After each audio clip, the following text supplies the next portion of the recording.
আসসালামু আলাইকুম প্রিয় শিক্ষার্থী বন্ধুরা, কেমন আছো? আশা করি ভালো আছো।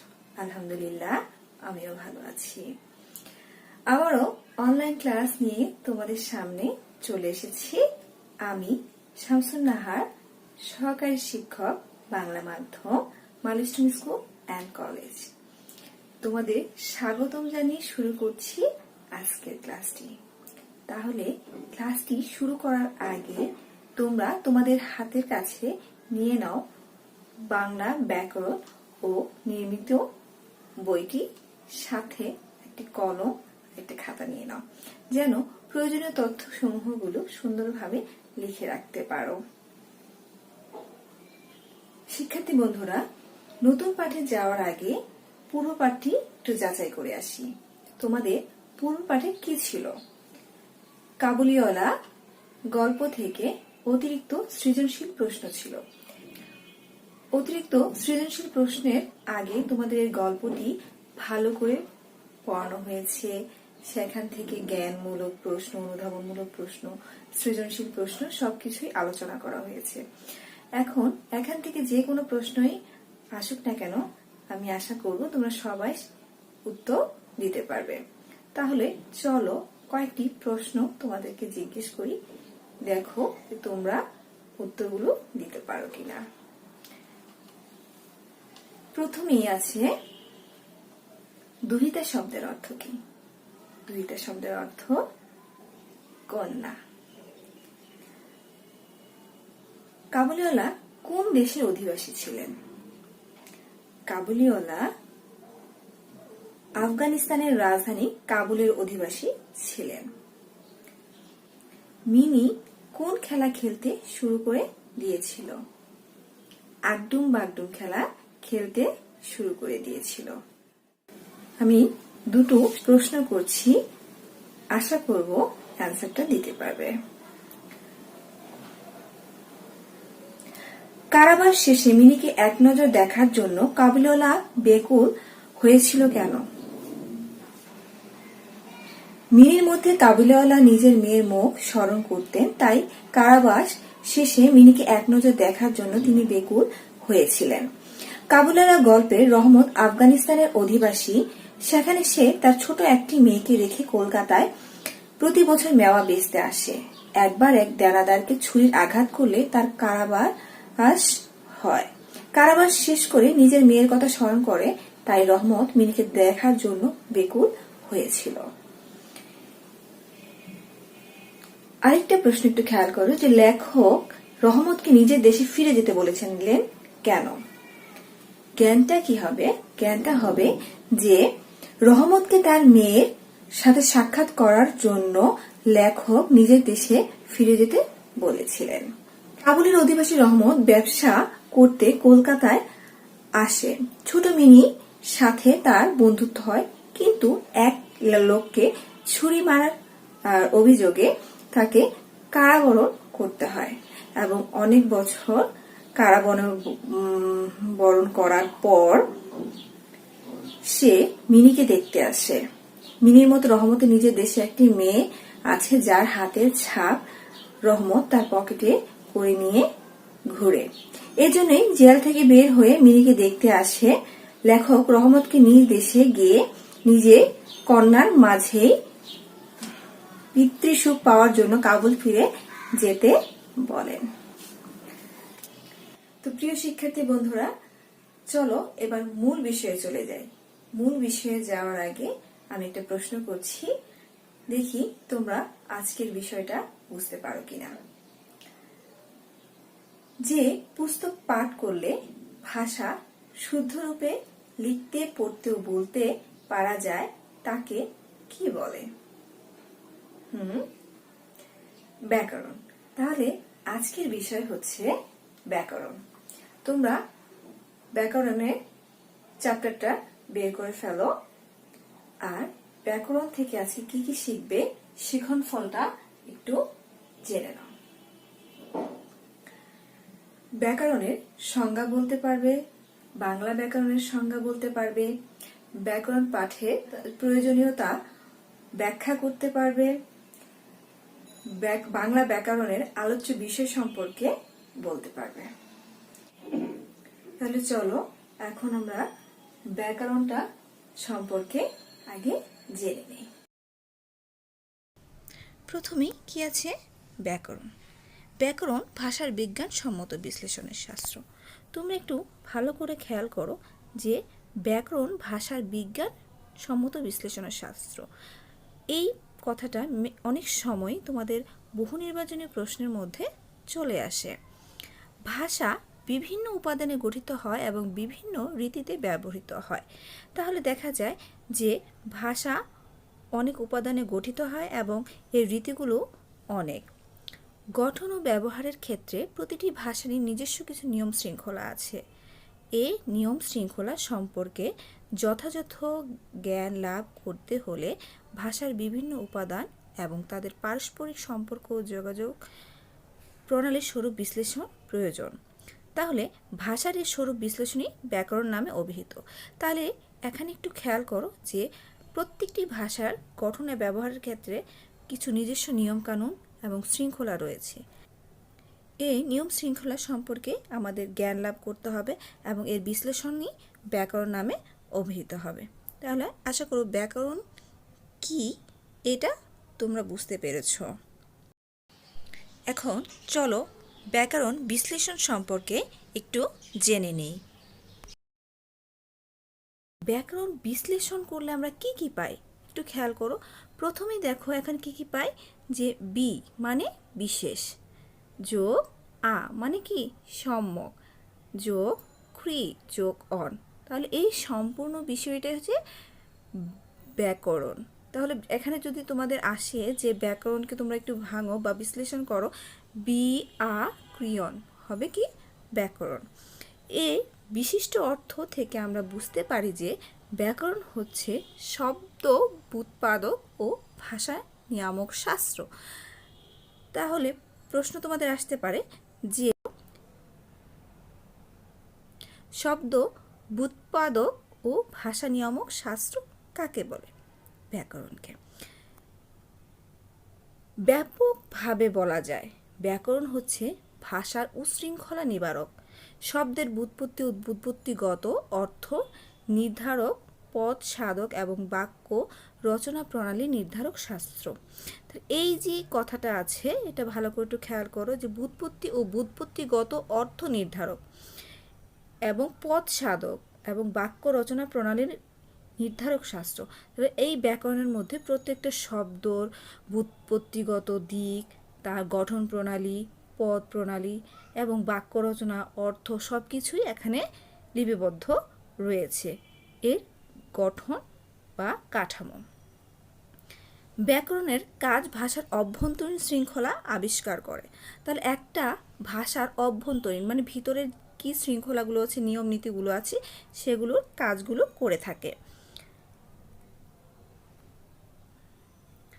ভাষার গঠন ও ব্যবহারের ক্ষেত্রে প্রত্যেক ভাষার নিজস্ব কিছু নিয়ম রীতি রয়েছে।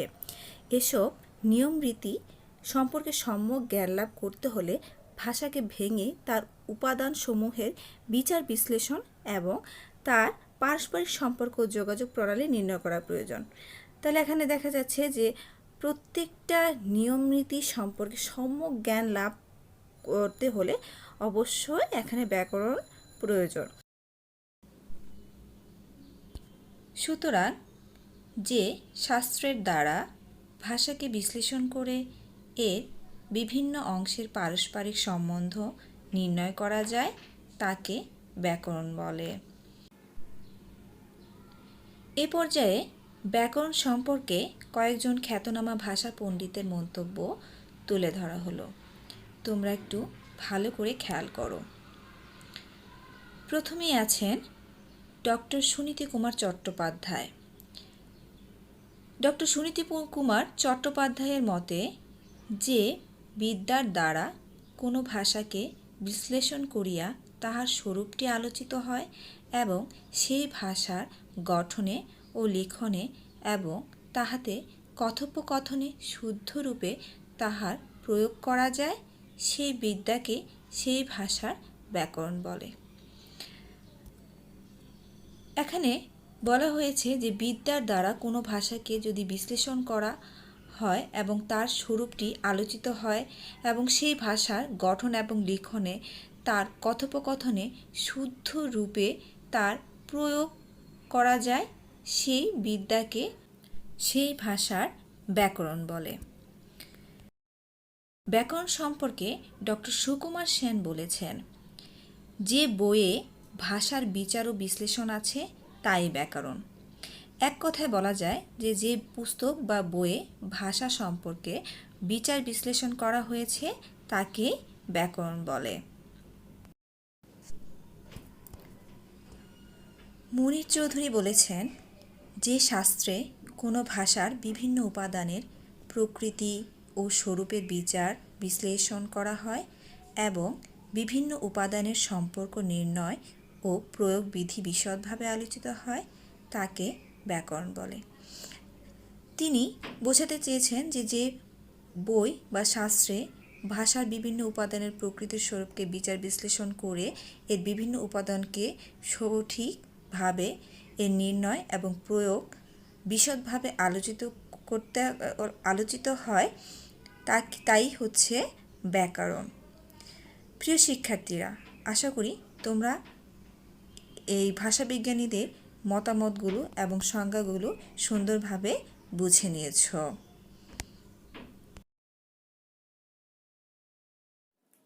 এতক্ষণ ব্যাকরণ সম্পর্কে তোমরা জানতে পেরেছ। এবার আমরা বাংলা ভাষা ব্যাকরণটা একটু জেনে নিই, কারণ আমরা বাংলা ভাষাভাষীর মানুষ, আমরা বাংলা ব্যাকরণটা আমাদের বাংলা ভাষায় খুবই গুরুত্বপূর্ণ। তাহলে বাংলা ব্যাকরণ কি, বাংলা ব্যাকরণ কাকে বলে, এর সংজ্ঞা, এর প্রামাণ্য সংজ্ঞা সম্পর্কেও একটু জেনে নিই। বাংলা ভাষা একটি সমৃদ্ধ ভাষা। এ ভাষার ধ্বনিতাত্ত্বিক, রূপতাত্ত্বিক ও বা গঠনগত নিয়ম শৃঙ্খলা রয়েছে। এখানে আসতে পারে যে বাংলা ভাষার কোন নিয়ম শৃঙ্খলা রয়েছে, তাহলে তোমরা লিখতে পারবে যে ধ্বনিতাত্ত্বিক, রূপতাত্ত্বিক বা গঠনগত নিয়ম শৃঙ্খলা রয়েছে। তাহলে একদম আমরা যদি সংজ্ঞায় চলে যাই, আমরা বলতে পারি কি, যে পুস্তকে বাংলা ভাষার বিভিন্ন উপাদানের প্রকৃতি ও স্বরূপের বিচার বিশ্লেষণ করা হয় এবং বিভিন্ন উপাদানের সম্পর্ক নির্ণয় ও প্রয়োগবিধি বিশদভাবে আলোচিত হয় তাই বাংলা ব্যাকরণ। বাংলা ব্যাকরণ সম্পর্কে কয়েকজন খ্যাতনামা ভাষা পণ্ডিতদের মন্তব্য এখানে উপস্থাপন করা হলো, তোমরা একটু ভালো করে খেয়াল করো। প্রথমেই আছেন ডক্টর মোহাম্মদ শহীদুল্লাহ। যে শাস্ত্র জানিলে বাঙ্গালা ভাষা শুদ্ধরূপে লিখিতে, পড়িতে ও বলিতে পারা যায় তাহার নাম বাঙ্গালা ব্যাকরণ। তাহলে আমি এর আগেই বলেছি যে যদি সহজে আমরা বলে থাকি যে যে শাস্ত্র পাঠ করলে বাংলা শুদ্ধরূপে লিখতে, পড়তে ও বলতে পারা যায় তাই হচ্ছে বাংলা ব্যাকরণ। ডক্টর সুনীতি কুমার চট্টোপাধ্যায়ের মতে, যে শাস্ত্রে বাংলা ভাষার স্বরূপ ও প্রকৃতি সব দিক দিয়ে আলোচনা করে বুঝিয়ে দেওয়া হয় তাকে বলে বাংলা ভাষার ব্যাকরণ বা বাংলা ব্যাকরণ। এখানে তাহলে বোঝা যাচ্ছে যে বাংলা ব্যাকরণে যে স্বরূপ এবং প্রকৃতি রয়েছে সেগুলো যদি আলোচনা করিয়ে পুঙ্খানুপুঙ্খভাবে বুঝিয়ে দেওয়া হয় তাকে বাংলা ব্যাকরণ বলে।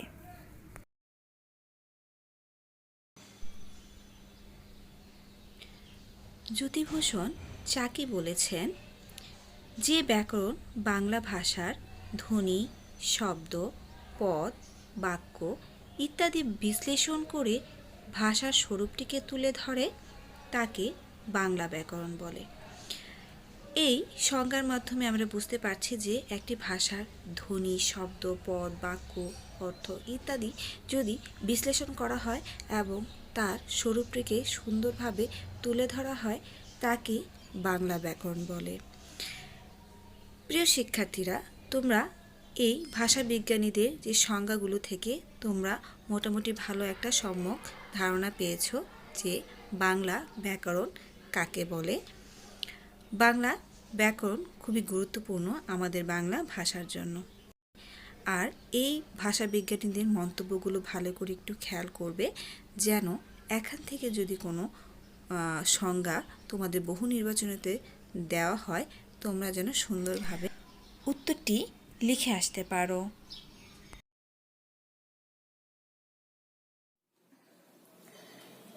বাংলা ভাষার ব্যাকরণ সম্পর্কে তোমরা জানলে, এখন তোমরা ব্যাকরণ পাঠের প্রয়োজনীয়তা সম্পর্কে জানবে। কারণ ব্যাকরণ ভাষার জন্য খুবই একটি গুরুত্বপূর্ণ বিষয়। ব্যাকরণ ভাষাটাকে গতিশীল রাখে, কেননা ভাষা সব সময়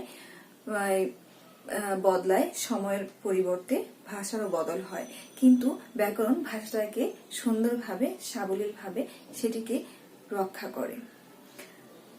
তো এখানে ব্যাকরণকে ভাষার সংবিধানও বলা হয়। তাহলে চলো আমরা একটু বিস্তারিতটা একটু দেখে আসি। ভাষাকে বিশ্লেষণ করে দেখানোর চেষ্টা থেকে ব্যাকরণের উদ্ভব। তাহলে প্রথমেই লাইনটা কি আছে? ভাষাকে বিশ্লেষণ করে দেখানোর চেষ্টা থেকে ব্যাকরণের উদ্ভব। লক্ষণীয় যে আগে ভাষার সৃষ্টি হয়েছে, পরে ভাষা বিশ্লেষণ করে ব্যাকরণের সৃষ্টি হয়েছে। এখানে তোমাদের প্রশ্ন থাকতে পারে যে ব্যাকরণ আগে সৃষ্টি হয়েছে নাকি ভাষা আগে সৃষ্টি হয়েছে? স্বভাবতই ভাষা আগে সৃষ্টি হয়েছে এবং ভাষাকে সুন্দর এবং সাবলীল করার জন্য ব্যাকরণের সৃষ্টি হয়েছে। ভাষার সঙ্গে ব্যাকরণের সম্পর্ক ওতপ্রোতভাবে জড়িত। একটা ভাষার সাথে ব্যাকরণ সম্পর্ক খুবই গুরুত্বপূর্ণ এবং ওতপ্রোতভাবে জড়িয়ে আছে। ভাষা বহতা নদীর মতো গতিশীল, নিজের খেয়াল খুশি মতো আপন গতিতে ভাষা এগিয়ে চলে, ফলে ভিন্ন ভিন্ন সময়ে ভাষার মধ্যে নানা পরিবর্তন সাধিত হয়। তাহলে এই জায়গাটায় দেখা যাচ্ছে যে ভাষা দেখো আপন গতিতে চলতে থাকে, তার খেয়াল খুশি মতো চলতে থাকে, হ্যাঁ, তার যেখানে যায় সেখানে এর পরিবর্তন সাধিত হয়। এই কারণে তার গতিবিধি লক্ষ্য করার জন্য ব্যাকরণের আবির্ভাব হয়েছে। দেখো, ব্যাকরণের কাজ হচ্ছে ভাষার গতিবিধি লক্ষ্য করা এবং ভাষাকে বিশ্লেষণ করা। তাহলে এখানে খেয়াল করো যে ব্যাকরণ ভাষার গতিবিধি লক্ষ্য করছে, কারণ ভাষা বিভিন্ন সময় পরিবর্তন হচ্ছে। এখন কিভাবে পরিবর্তন হচ্ছে, কতটুকু পরিবর্তন হচ্ছে এবং কতটুকু না হলেই বাকি, সব কিছুই এখানে ব্যাকরণটা খেয়াল করছে।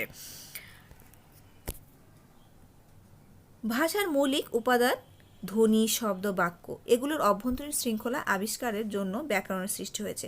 তাহলে এখানে আসতে পারে যে ব্যাকরণের সৃষ্টি কী কারণে হয়েছে? ভাষার মৌলিক উপাদানগুলো কি আছে? ধ্বনি, শব্দ, বাক্য, এগুলোর অভ্যন্তরীণ যে শৃঙ্খলাগুলো আছে সেগুলোর জন্যে আবিষ্কার হয়েছে ব্যাকরণ। ব্যাকরণকে ভাষার সংবিধান বলা হয়। তোমরা এই লাইনটা ভালো করে খেয়াল করো যে ব্যাকরণকে ভাষার কি বলা হয়? সংবিধান বলা হয়।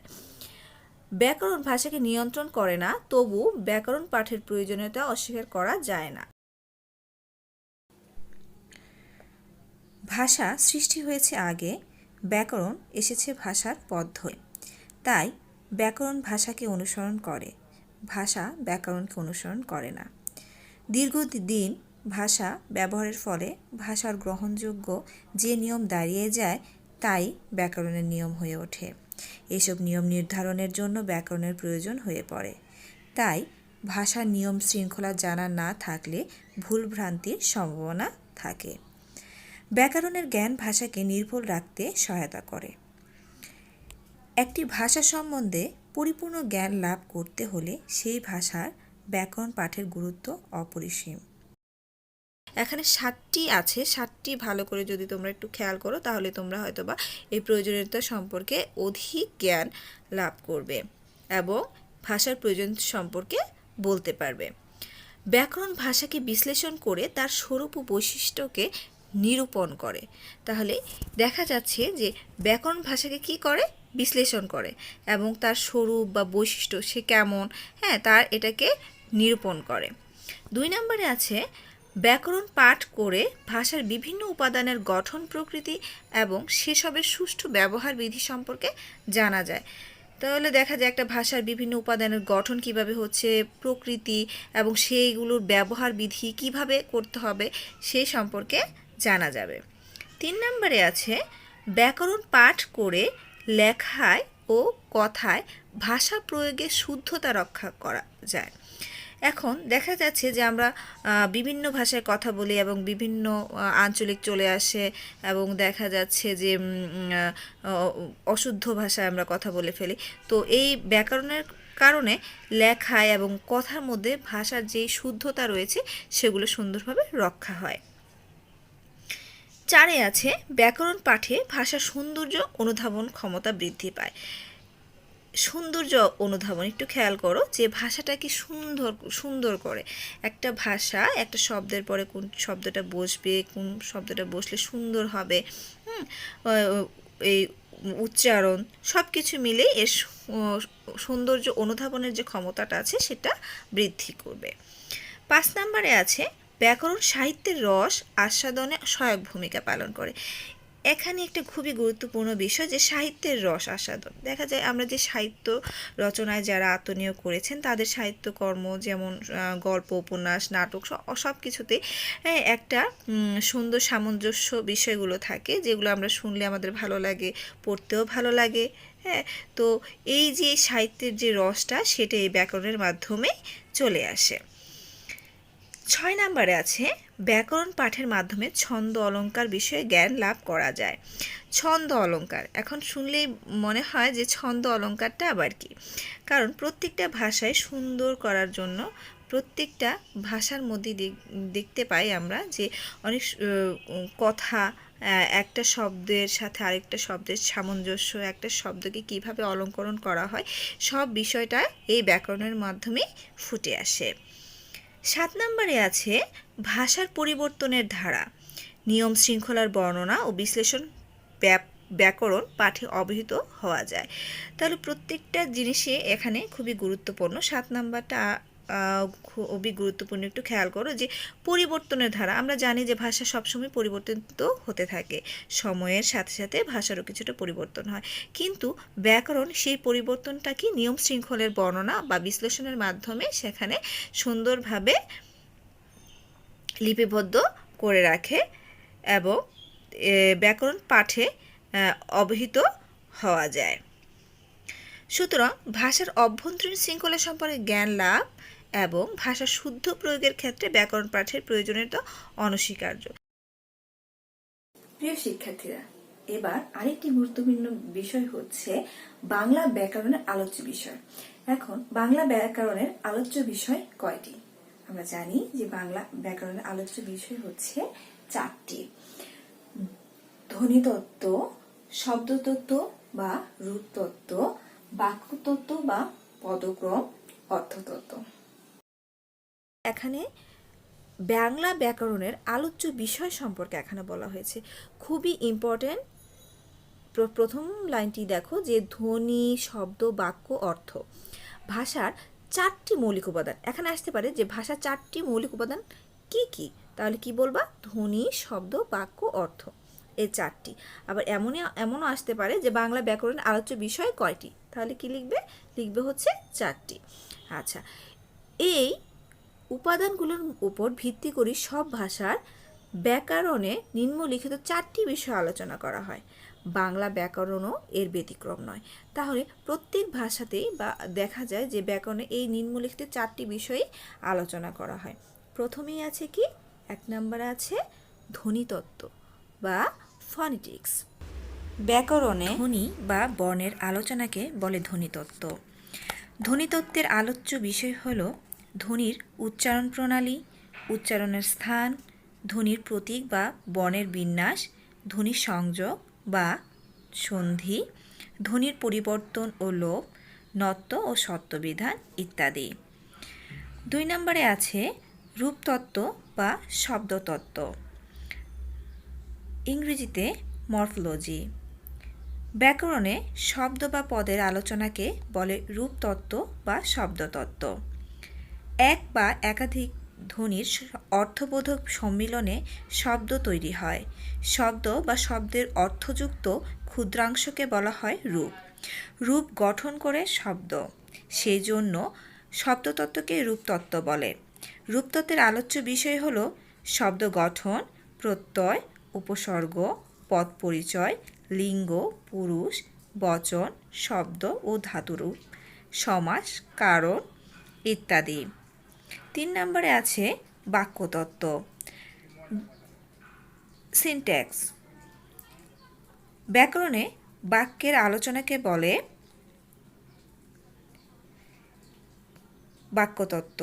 বাক্যতত্ত্বের আলোচ্য বিষয় হল বাক্যের সঠিক গঠন প্রণালী, বিভিন্ন উপাদানের সংযোজন, বিয়োজন, এদের সার্থক ব্যবহারযোগ্যতা, বাক্য মধ্যে শব্দ বা পদের রূপ পরিবর্তন, বাক্যে পদক্রম ইত্যাদি। 4 নম্বরে আছে অর্থতত্ত্ব বা সেমান্টিক্স।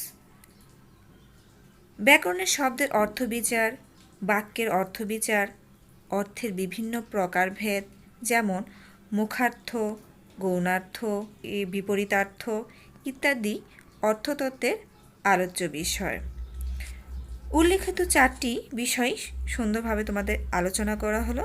পরবর্তীতে আরও বিশদ আকারে বলা হবে যে এই 4 তত্ত্ব নিয়ে ব্যাকরণের কাঠামো গড়ে উঠেছে। এছাড়া অভিধান তত্ত্ব, ছন্দ, অলঙ্কার প্রভৃতিও ব্যাকরণের আলোচ্য বিষয়। এসব বিষয়ে তোমরা উপরের শ্রেণীতে জানতে পারবে। এই ক্লাসটির শেষ পর্যায়ে আমি চলে এসেছি। এখন তোমাদের পাঠ মূল্যায়নের পালা। তো পাঠ মূল্যায়নে আমি কিছু প্রশ্ন দিচ্ছি, আমার প্রশ্নের উত্তরের সাথে একটু মিলিয়ে নাও। প্রথম প্রশ্নটি আছে, ভাষার বিজ্ঞানসম্মত বিশ্লেষণের শাস্ত্রকে কি বলে? ব্যাকরণ বলে। ভাষার বিজ্ঞানসম্মত বিশ্লেষণের শাস্ত্রকে ব্যাকরণ বলে। 2 নম্বরে আছে, কোন কোন ক্ষেত্রে প্রতিটি ভাষারই কিছু নিয়ম শৃঙ্খলা আছে? গঠন ও ব্যবহারের ক্ষেত্রে। 3 নম্বরে আছে, ভাষার মৌলিক উপাদানগুলো কি কি? মৌলিক উপাদানগুলো হচ্ছে ধ্বনি, শব্দ, বাক্য, অর্থ। ব্যাকরণকে ভাষার কি বলা হয়? ব্যাকরণকে ভাষার সংবিধান বলা হয়। 5 নম্বরে আছে, বাংলা ব্যাকরণের আলোচ্য বিষয় কয়টি? হ্যাঁ, আলোচ্য বিষয় হচ্ছে 4টি। তো প্রিয় শিক্ষার্থী বন্ধুরা, তোমরা তোমাদের ডায়েরিটা ঝটপট বের করে ফেলো এবং ডায়েরিতে তোমাদের আজকের যে বাড়ির কাজ থাকবে সেটা একটু লিখে নাও। বাড়ির কাজ, ব্যাকরণ পাঠের প্রয়োজনীয়তা লেখা। SW নাম্বার থাকবে 16। তোমরা অবশ্যই আজকে ডেট দিয়ে তোমাদের স্ব শিক্ষকের কাছে পাঠিয়ে দিবে। যদি কোনো প্রশ্ন থাকে অবশ্যই তোমরা তোমাদের প্রশ্নগুলো করবে এবং আশা করব পরবর্তী ক্লাসে আমরা সেগুলোকে সমাধান করে দেওয়ার জন্য। আশা করব তোমরা অবশ্যই বাসায় সুন্দরভাবে লেখাপড়া করবে এবং সুস্থ থাকবে, ভালো থাকবে, নিরাপদে থাকবে। সবার জন্য দোয়া রইল। ভালো থেকো। আল্লাহ হাফেজ।